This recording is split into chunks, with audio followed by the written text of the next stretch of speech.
అక్క ఏమో బస్తాలు బస్తాలు తెచ్చినవేంది?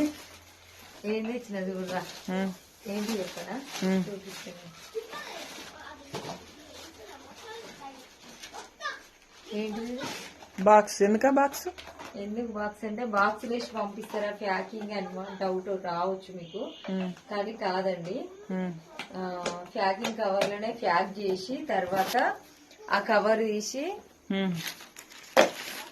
ఇందులో పెట్టి చూపిస్తా ఒకటి శాంపుల్. ఇట్లా ఆల్రెడీ మేము ప్యాక్ చేసినాం అనమాట. ప్యాక్ చేసిన దాన్ని ఇట్లా పెట్టేసి, అంటే ఇప్పుడు నార్మల్ గా చూపిస్తున్నాను, మంచిగా ప్యాక్ చేసినాం అనమాట. ఇట్లా పెట్టి మీదికని మూత అనేది పెట్టి తర్వాత ప్లాస్టర్ వేసి పెడతాం అనమాట. ఇట్లా బాక్స్ అనేది ఇట్లా ఫిట్ చేస్తాము, ఎందుకంటే ఇబ్బంది అవుతుంది, ఏమన్నా లీక్ అయితే ఖరాబ్ అవుతుంది అని చెప్పేసి పోస్ట్